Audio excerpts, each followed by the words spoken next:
McCarthy opened an impeachment inquiry into Joe Biden, if you didn't hear.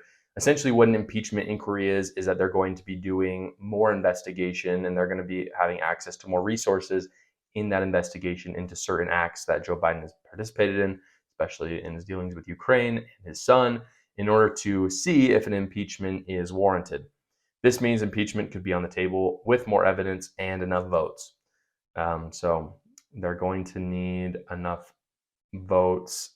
They need a majority in the House in order to pass an impeachment, but they also need evidence stating that he has committed real crimes against the United States. The Democrats are saying that impeachment used to be rare and now it is being thrown around as a weapon. And it was rare until they used it against Donald Trump. And this is what Democrats do all the time, and it's very frustrating. They have kind of this unorthodox way of attacking Republicans, and it's really scummy and dumb. And they do it, and then Republicans are like, okay, fine. If you're going to change the rules, we're just going to play by your rules. And they go, oh, why are Republicans doing this to us? Why are they, this is so undemocratic that they're going to use impeachment against Joe Biden. It's like, guys, you started this. Republicans never would have done this before. You literally started it. You think that we're just going to turn a blind eye to Joe Biden and his dealings with Ukraine when you impeached Donald Trump for no reason? The title sponsor of this podcast, Gulag America. Now, if you haven't heard about Gulag America yet, I don't know what you're doing. I don't know even how you're here, but you need to go check out gulagamerica.com. Right now, they have fantastic apparel for both men and women.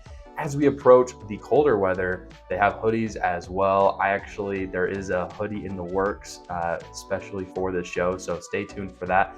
But go check out their apparel. Right now, they have patriotic clothing, again, for both men and women. Super high quality. You're going to want it for both the summer and the winter. It makes for an incredible gift, especially for your family members who are more conservative. I mean, if they're more liberal, send it to them anyway. I don't know if they'll appreciate it in quite the same way, but it would be funny. So again, go check out gulagamerica.com. If you use my code JoshCar10, you will get 10% off all the apparel at gulagamerica.com. Again, that's my code JoshCar10. Something really interesting is, of course, the White House had to respond to the impeachment inquiry. It was actually just a couple days ago, I watched All the King's Men, which if you've never watched it, it's about the journalists who broke the story on Watergate against Nixon.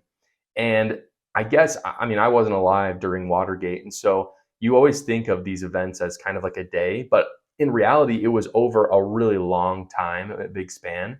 And so there was a lot of time for the White House to come out and talk about Watergate. And everything that Nixon said about Watergate, he was like, this is crap, this is a political agenda, is exactly what it sounds like when Biden comes out against the impeachments. It's really fascinating just seeing the different press that Nixon did versus Biden. It sounds so reminiscent of Watergate. And so for that reason, but for obviously just seeing the evidence in front of me, I have no doubt that Biden is in bed with Ukraine and should be impeached. Republicans are complaining that they may not have enough votes for this. My final word on this, we know that the Democrats are corrupt in this way, and we know that Biden should be impeached. But the question is what can Republicans do about it? And this is kind of the moral of the story, in my opinion. You know what helps with impeachment? Having a majority in government. Now, Republicans do technically have a majority, but they don't have a strong majority. And so winning elections is really important when it comes down to being able to use your political tools against your enemies.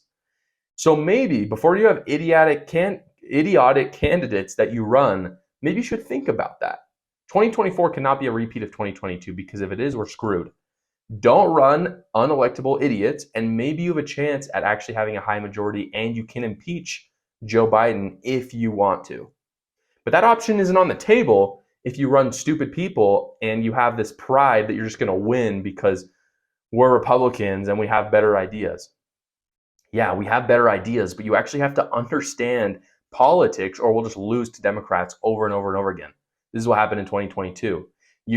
It's becoming very reminiscent of 2022 right now. You hear Trump voters just being like, nope, I'm just voting for Trump. I know that he is not establishment, all these things. Okay, can he win? And yeah, I think he can win. Awesome. What evidence do you have that he can win? They have no evidence.